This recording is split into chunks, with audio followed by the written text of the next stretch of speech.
dia, pastor Jeú, bom dia, pastor Davis, bom dia, irmãos, bom dia, irmãs, tudo bem?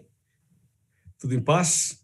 É um prazer estar aqui para participar desse programa espiritual, né? Reaviva em Cristo, como já foi explicado, um programa realmente importante para a nossa vida espiritual, para o nosso fortalecimento na fé e para a nossa preparação para a volta de Jesus. Estou feliz aqui de ver tantas pessoas queridas. Bom dia, acho que é Maire. Tudo bem, Maire? Bom dia para você. Olá, Michele. Bom dia. Olá, Gleice. Gleice, tudo bem? Bom dia. Olá, Newton. Bom dia, Newton. Olá, irmã Marilda Pires. Bom dia. Olá, irmã Rosilda. Bom dia para a senhora também. Olá, Fernanda Silva. Olá, Elisângela. Olá, Osmar. Tem várias pessoas aqui entrando agora. Dilma também está aqui conosco. Otaviana, Jonathan, Michele, né? Muitas pessoas aqui no Zoom e muitas pessoas também no YouTube. Estão acompanhando a gente ao vivo agora no YouTube. E eu gostaria de chamar a atenção de vocês para um tema nessa manhã. Já que o tema é Reaviva em Cristo, tem a ver com o Espírito Santo, a busca pelo Espírito Santo, tem a ver também com o juízo, né? E tudo isso, eu gostaria de chamar a atenção de vocês para um texto da Palavra de Deus. Vamos abrir Lucas, capítulo 4, versículos 18 e 19. Se você puder abrir a sua Bíblia aí, em Lucas 4, 18 e 19, abra a sua Bíblia e vamos ler juntos. Se você não puder, não tiver uma Bíblia, não puder, não tem problema não, você presta atenção e escuta que vai entender da mesma maneira. Lucas capítulo 4, versos 18 e 19, diz assim: O Espírito do Senhor está sobre mim, pelo que me ungiu para evangelizar os pobres, enviou-me para proclamar libertação aos cativos e restauração da vista aos cegos, e para pôr em liberdade os oprimidos e apregoar o ano aceitável do Senhor. Irmãos, irmãs e amigos, olha só, esse texto, ele está dentro de um contexto muito importante, para a gente poder entender a profundidade dele. Primeiro que esse texto, ele está originalmente no livro do profeta Isaías, e ele foi mencionado por Jesus num sábado de manhã, na sinagoga de Nazaré. Jesus estava na sinagoga de Nazaré, e franquearam a palavra a ele, e ele pegou o rolo do livro, porque naquele tempo a Bíblia era em rolos, ele pegou o rolo do livro de Isaías, ele então abre esse rolo do livro e ele lê esse texto. Quando Jesus leu esse texto, ele fechou o rolo do livro, guardou e disse assim: hoje se cumpriu essa palavra, hoje se cumpriu essa profecia em mim. E Jesus então se revela como sendo o Messias, ou ungido, como havia na profecia o registro. E quando Jesus faz a leitura e diz, hoje se cumpriu essa palavra, eu sou o Messias e tudo, essa declaração de Jesus provocou nas pessoas uma reação estranha. As pessoas começaram a criticar Jesus, a comentar negativamente sobre o que Jesus fez. E as pessoas, então, criaram um burburinho ali na sinagoga e os homens tentaram matar Jesus por causa disso. Eles pegaram Jesus e levaram Jesus a uma montanha que fica ali em Nazaré mesmo, e ali, então, em cima daquela montanha, eles queriam empurrar Jesus lá de cima e matar Jesus. Eu estive na cidade de Nazaré, eu estive lá visitando, conhecendo a cidade, fui a essa sinagoga e depois fui a essa montanha. Essa montanha é uma montanha de pedras pontiagudas. Se alguém cair lá de cima, antes de chegar lá embaixo, a pessoa já morre, porque ela cai, vai esbarrando nas pedras, e essas pedras vão ferir e matar a pessoa. E essa região é uma região bastante bíblica e bastante escatológica também, sabe por quê? Porque em cima dessa montanha, de um lado, você vê a cidade de Nazaré, onde Jesus foi criado, e do outro, você vê o Vale do Armagedon, o Vale de Megido, mencionado no Apocalipse. Então, é uma região bastante bíblica e bastante profética. Então, Eles pegaram Jesus, levaram Jesus a essa montanha, e a intenção deles era empurrar Jesus lá de cima e matar Jesus. Tudo porque Jesus leu esse texto de Isaías e disse que aquele texto se cumpria nele naquele dia. Então isso causou toda essa perseguição, toda essa situação. E aqui aconteceu algo impressionante. É uma das poucas vezes que Jesus, então, desaparece do meio das pessoas, sem que as pessoas percebessem, foi aqui. Jesus estava ali, as pessoas estavam ali com ele, de repente Jesus, desaparece, ninguém viu, ninguém percebeu nada. Jesus simplesmente desapareceu. E aqueles homens ficaram ali procurando Jesus e Jesus não estava mais ali. Aí eu fico pensando, né? O que Jesus fez de errado? Não fez nada de errado. E por que tanta ira? E por que tanta revolta? E por que tanta perseguição daqueles homens? Você percebe que toda vez que a gente busca o Espírito Santo, toda vez que a gente busca Deus, toda vez que a gente se consagra a Deus, toda vez que a gente se coloca nas mãos de Deus, é quase que constante que haja pressões, perseguições, barreiras, haja um certo grande conflito entre o bem e o mal quando você decide consagrar sua vida ao Senhor. Foi o que aconteceu aqui. Vamos analisar o texto que Jesus leu e vamos ver o significado dele. Voltemos para Lucas 4, verso 18, que diz assim: o Espírito do Senhor está sobre mim. Então aqui está, irmãos, a base da vida cristã. Aqui está a base do Reaviva em Cristo.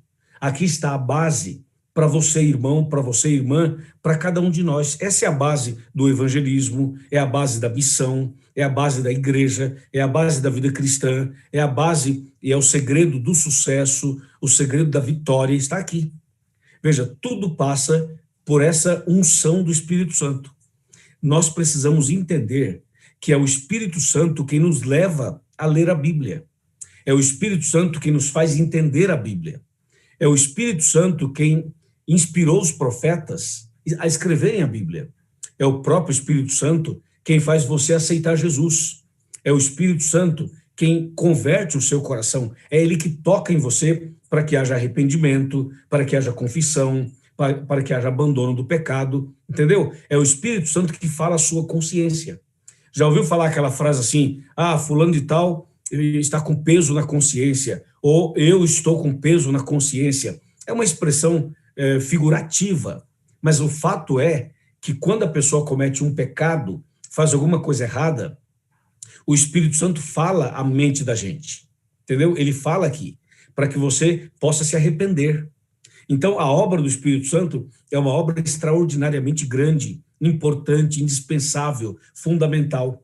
É o Espírito Santo que nos convence do pecado, da justiça e do juízo. Então, é importante entender duas coisas aqui, 2 pontos. Anota aí, 2 coisas. Primeiro, o Espírito Santo, ele quer fazer uma obra em nós. Ele quer fazer uma obra em você. Entendeu? Entendeu, Yolanda?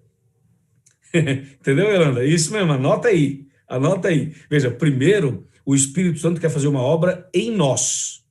O que é isso? É a conversão do nosso coração, é a transformação do nosso caráter, é a nossa vida espiritual com Deus, é a comunhão diária com Deus. O Espírito Santo quer fazer primeiro uma obra em nós. E depois, Michele, Deus quer fazer através de nós. Entendeu? Então, são 2 coisas importantes. Primeiro, ele quer fazer a obra em nós, viu, Anderson? Primeiro, em nós. Entendeu? Depois, Anderson, ele quer fazer a obra através de nós. Ou seja, eu não posso buscar o Espírito Santo só para eu dizer por aí que eu sou uma pessoa consagrada, que eu acordo de madrugada, que eu faço uma vida de comunhão com Deus. Eu não devo buscar o Espírito Santo para sair por aí cheio de orgulho, dizendo que eu sou mais consagrado que não sei quem, tal. Não. O Espírito Santo a gente busca com esses 2 objetivos. Primeiro, que ele faça um milagre da transformação, da conversão em nós. E depois, através de nós. Aí, ou seja, através de nós significa, ele vai usar você e eu para que a gente leve o evangelho para outras pessoas, para que a gente leve a palavra de Deus para outras pessoas. Esse é o grande propósito. Então, Jesus aqui, ele começa o verso 18 dizendo assim: o Espírito do Senhor está sobre mim. Então, uma vez que o Espírito Santo está sobre você, uma vez, André, que o Espírito Santo está sobre a sua vida, entendeu, Osmar? Entendeu? Uma vez que o Espírito Santo está sobre nós, quando Jesus fala, uma vez que nós somos ungidos pelo Espírito Santo, aí sim vem a razão do texto. Ele fala assim: e me ungiu, número 1, para evangelizar. Número 2, para proclamar libertação aos cativos. Número 3, para restaurar a vista dos cegos. Número 4, para pôr em liberdade os oprimidos. Número 5, para apregoar o ano aceitável do Senhor. Você viu que o Espírito Santo ele vem sobre nós, ele faz uma obra em nós e depois ele quer nos usar para isso. Número 1, para evangelizar. Número 2, para proclamar libertação aos cativos. Número 3, para levar restauração da vista aos cegos. Número 4, para pôr em liberdade os oprimidos. E número 5, para pregoar o ano aceitável do Senhor. Então, irmã Lucidalva, é para isso que o Espírito Santo vem sobre nós. Primeiro faz uma obra na nossa vida e depois faz uma obra na vida dos outros através da gente, usando a gente como instrumento, como missionários, como evangelistas, como pregadores, como instrutores bíblicos, como visitadores, como aqueles que levam a mensagem para as outras pessoas. Agora veja, esse princípio aqui, ele se repete lá em Josué 3, verso 5. Josué 3, verso 5 fala assim: santificai-vos hoje, porque amanhã o Senhor fará maravilhas no meio de vós. Entendeu? Então veja, esse é o mesmo princípio. O princípio da santificação, da consagração hoje, porque amanhã, ou seja, no futuro, Deus fará maravilhas no meio de vós. Esse é o princípio. E esse é o mesmo princípio de Atos 1, verso 8. Atos 1, verso 8 fala assim: recebereis poder ao descer sobre vós o Espírito Santo e sereis minhas testemunhas, tanto em Jerusalém, como na Judéia, como em Samaria, como em todos os confins da terra. Então, o princípio é o mesmo, você viu? Josué 3:5, Lucas 4:18, Atos 1:8. O princípio é, primeiro, a gente busca o Espírito Santo e depois a gente sai para testemunhar, para evangelizar, para levar salvação às pessoas. Esse é o princípio. E esse princípio está dentro de uma promessa, está dentro de uma profecia. Você lembra da profecia de Zacarias? A profecia de Zacarias fala sobre as duas chuvas. Fala sobre a chuva temporã e a chuva serôdia. Essas duas chuvas são dois derramamentos do Espírito Santo. E é importante você saber o seguinte, que quando começou o cristianismo começou com um derramamento do Espírito Santo, que foi lá no Pentecostes, Atos 2. Então, quando começou o movimento cristão, a igreja cristã, ela começou com o derramamento da chuva temporã, o poder do Espírito Santo. E foi um movimento extraordinário em Jerusalém. E aquele movimento pentecostal em Jerusalém, do poder do Espírito Santo, fez com que o evangelho fosse espalhado pelo mundo inteiro, chegando até nós. Entende? Então, assim como o cristianismo começou com um derramamento do Espírito Santo, o cristianismo vai terminar a obra será concluída, a pregação do evangelho será terminada com outro derramamento do Espírito Santo. Dessa vez, será a chuva serôdia. A chuva serôdia é uma chuva torrencial, é um derramamento maior do Espírito Santo. Entendeu? Ou seja, a chuva temporã foi para começar o movimento e a chuva serôdia será para terminar o movimento. Então, nós estamos agora em tempos de chuva serôdia. Estamos agora nos dias da chuva serôdia. Nós estamos vivendo agora a época da profecia, porque enquanto lá fora tem um grande conflito, enquanto lá fora tem uma guerra espiritual, enquanto a pandemia, enquanto o problema político, enquanto os problemas naturais, sobrenaturais, terremotos, guerras, rumores de guerras, conflitos, problemas familiares, problemas espirituais. Enquanto a gente vê toda essa comoção no mundo inteiro, você percebe claramente que o diabo está irado. Sabe por quê? Porque, como diz Apocalipse 12, ele sabe que pouco tempo lhe resta. Existe pouco tempo para ele. Então, ele sabendo que pouco tempo lhe resta, o diabo está furioso, causando uma série de problemas no mundo inteiro.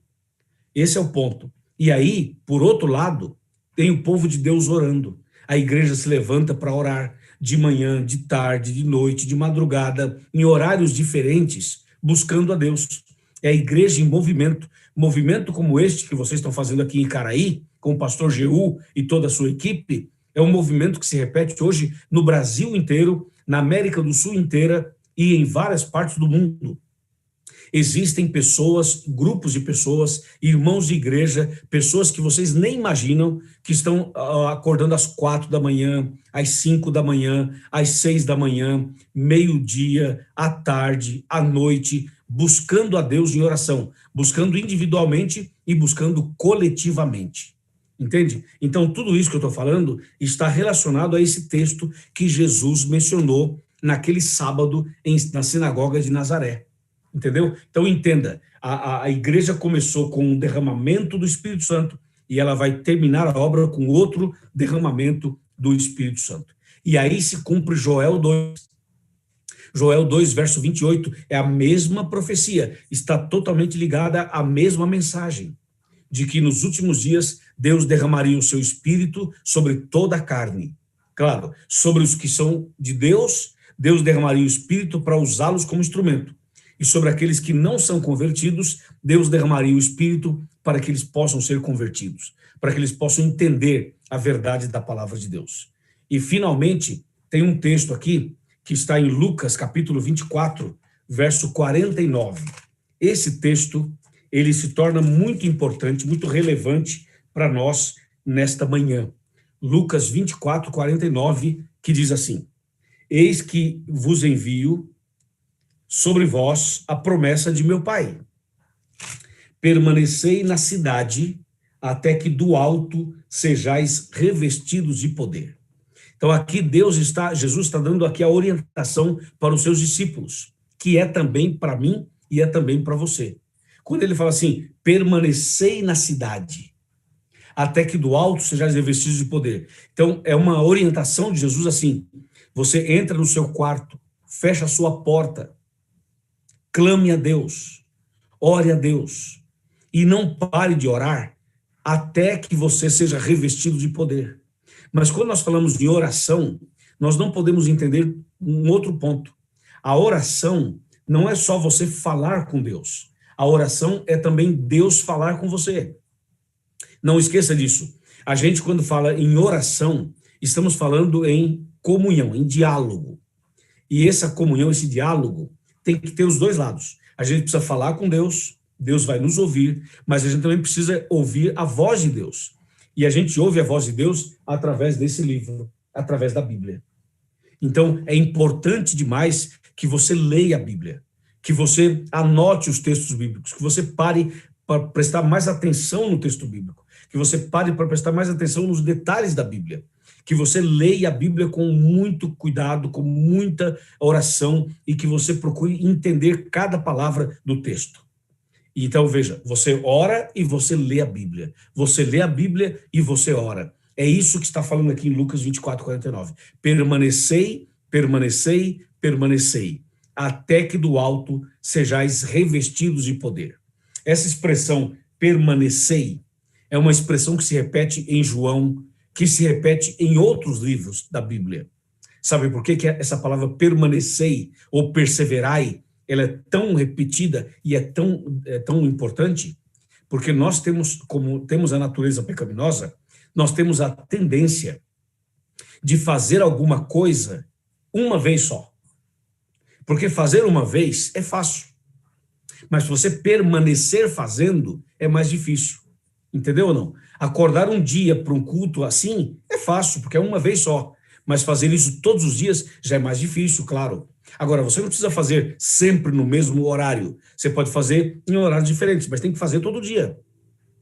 Todos os dias. Ou seja, a busca de Deus, a comunhão com Deus, tem que ser algo constante, diário. Por isso que fala assim, permanecei. Esse permanecei passa uma ideia de constância, de perseverança, entendeu? De que você não está apenas fazendo uma busca esporádica, mas você está fazendo isso como um estilo de vida. Tornou-se uma rotina, do ponto de vista de que você faz isso sempre. Nós não podemos deixar escapar esta grande oportunidade, porque hoje, por exemplo, nós estamos vivendo os últimos momentos da história da humanidade. Nós estamos vivendo as últimas profecias. É como se nós estivéssemos andando nas páginas da Bíblia. Cada dia é um cumprimento de uma profecia. Quando você e eu hoje, a gente está vivendo o que os profetas escreveram e não viveram. Então é como se nós estivéssemos andando nas páginas do Apocalipse, nas páginas de Daniel, nas páginas de 2 Timóteo 3, nas páginas de Lucas 21, nas páginas de Joel, de Amós, de Oséias. Ou seja, nós hoje estamos vivendo exatamente as profecias últimas que antecedem a volta de Cristo. Por isso, Lucas 24, 49, permanecei. Então, leia a Bíblia hoje, leia amanhã, leia depois de amanhã, e leia, e leia, e leia, e medite, e busque, e clame, e conversa com Deus, e confessa os seus pecados, abra o seu coração, peça a misericórdia de Deus, peça a sabedoria de Deus, e não esqueça, em cada oração que você fizer, clame o poder do Espírito Santo. Toda oração que você fizer, peça para Deus dar para você, derramar sobre você o poder do Espírito Santo. Não esqueça disso, porque se nós pedirmos o Espírito Santo, Deus nos dará o Espírito Santo, com certeza. E eu termino a minha fala dando dois exemplos. O primeiro exemplo está em Atos 8, a partir do verso 31 em diante. Atos 8. Aqui em Atos 8, você já conhece o texto, eu nem vou fazer a leitura inteira, só vou citar aqui Atos 8, eu vou citar do 29 ao 31. Aqui diz a Bíblia, olha que interessante, olha que profundo, que maravilhoso esse texto. Atos 8, vamos voltar aqui para o verso 29, diz assim: então disse o Espírito a Filipe, aproxima-te desse carro e acompanha-o. Correndo Filipe ouviu ler o profeta Isaías e perguntou, compreendes o que vens lendo? 31. E ele respondeu, como poderei entender se alguém não me explicar? E convidou a Filipe a subir e a sentar-se junto a ele. Então veja, o primeiro exemplo é que Filipe era um homem cheio do Espírito Santo. E o Espírito Santo falava com ele. Disse assim, Filipe, corre, aproxima-te desse carro e acompanha-o. Então veja, com quem que o Espírito Santo fala? Com a pessoa que está em comunhão com ele, com a pessoa que está em relacionamento íntimo com ele. Veja que o Espírito Santo chamou Filipe para fazer essa obra. Por que não chamou o Antônio, o Pedro, o outro? Porque Filipe é quem estava em condições. Filipe é quem estava em comunhão. Então, quem é que Deus vai usar para a sua obra? É aquele ou aquela que está em comunhão com Deus. Quem não está em comunhão com Deus, Deus não vai chamar para a sua obra. Deus primeiro precisa fazer um milagre na vida dessa pessoa. Agora, quem é que Deus vai usar com poder? Deus vai usar com poder aquela pessoa que está disponível, aquela pessoa que está em comunhão, como Filipe. Filipe correu, falou com o etíope, entrou no carro do etíope, viajou com ele, evangelizou o etíope, deu estudo bíblico para o etíope, fez o apelo para o etíope aceitou, eles pararam o carro no meio da viagem, tinha um lugar com água, e Filipe foi lá e batizou o etíope, e o etíope continuou a viagem, e Filipe foi para outro lugar. Veja, isso é obra do Espírito Santo. Isso é obra do Espírito Santo. O outro exemplo que eu queria dar está em Mateus 3, a história de João Batista. João Batista era uma pessoa simples, como nós devemos ser simples, mas era um homem cheio do Espírito Santo, como nós devemos ser cheios do Espírito Santo. E João Batista, ele fez uma coisa inusitada, uma coisa diferente. Ele fez evangelismo no deserto. Só que João Batista era inteligente. Ele fez o evangelismo no deserto, porém ao lado de um batistério, que era o Rio Jordão. Então, agora veja, fazer um evangelismo no deserto é uma coisa louca. É algo assim totalmente fora da nossa realidade. Mas quando nós estamos com o Espírito Santo te dá ideias que as pessoas muitas vezes não entendem, mas que funciona. Entendeu? Quando nós estamos na presença de Deus, quando nós estamos com a unção do Espírito Santo, quando estamos reavivados em Cristo, nós fazemos a obra de Deus de uma maneira que as pessoas ficarão impressionadas. Veja, João Batista fez um evangelismo no deserto. Ele pregava, apelava e batizava. Pregava, apelava e batizava. Pregava, apelava e batizava. E o evangelismo dele deu tão certo que ele batizou Jesus Cristo. Imagina, ele batizou Jesus. Então aí está um exemplo de um evangelismo público. Eu mostrei a história de Filipe, que é um trabalho pessoal, é um ministério pessoal, o evangelismo pessoal. E mostrei Mateus 3, que mostra um evangelismo público. Ou seja, é o que Jesus disse lá em Lucas 4, né? Em Lucas 4 fala assim, Jesus fala assim, o Espírito do Senhor está sobre mim e me ungiu para evangelizar. É isso. Que Deus nos ajude, que Deus nos abençoe e que você e eu possamos buscar mais a Deus, mais intimamente, abrindo o coração, confessando nossas mazelas, confessando nossos pecados, confessando nossas falhas, confessando nossas fraquezas e pedindo a Deus perdão e pedindo a Deus o batismo do Espírito Santo. E dessa maneira nós seremos reavivados em Cristo, e dessa maneira estaremos salvos em Cristo, e dessa maneira seremos usados por Cristo para fazer essa obra de Deus, que é a evangelização. Perguntando para você que está no Zoom e para você que está no YouTube, eu pergunto, você e eu concordamos com essa mensagem, com essa palavra? Você deseja buscar mais o Espírito Santo? Você deseja entrar mais no seu quarto, se ajoelhar, permanecer, clamar, buscar, ler a Bíblia, se consagrar e receber o Espírito Santo? Se você assim deseja, levante a sua mão física ou a mãozinha eletrônica que está aí, o que você quiser. Não é mesmo? Levante a sua mão. Deixa eu olhar aqui. Eu tenho aqui algumas telas. Deixa eu dar uma olhada. Levante a sua mão. Amém. Amém, amém, amém. Claro, nós queremos isso daí, com certeza. E você que está no YouTube, eu não consigo ver você, mas você pode levantar a sua mão aí também na sua casa e dizer assim, eu quero, pastor, eu preciso ser reavivado em Cristo, e para ser reavivado em Cristo, eu preciso do poder do Espírito Santo. Diga isso no seu coração, escreva isso aí no próprio YouTube, no nosso chat, e nós vamos receber a sua mensagem. Mas eu tenho uma última pergunta a fazer. Tem alguém aqui no Zoom, ou alguém aqui no YouTube, que precisa ser batizado nas águas, em nome do Pai, do Filho e do Espírito Santo? Tem alguém aqui que deseja tomar a decisão de ser batizado também e começar uma vida nova? De repente, você fala, pastor, eu estou aqui, mas eu não sou batizado ainda, eu não sou membro da igreja ainda, eu ainda não fui batizado. Mas, pastor Luiz, ora por mim, porque eu quero ser batizado também. Tem alguém assim? Se tiver alguém aqui no Zoom que precisa ser batizado, levante a sua mão para eu ver. Você fala, pastor, ora por mim, eu quero ser batizado. Se tiver alguém aqui no Zoom, tem que levantar a mão física mesmo assim, para eu poder ver.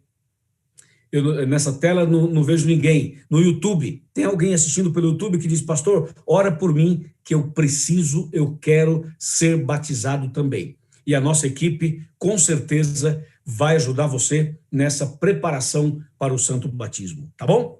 Deus abençoe sua vida, Deus abençoe sua casa. Curve a sua cabeça, feche os seus olhos, eu quero fazer uma oração.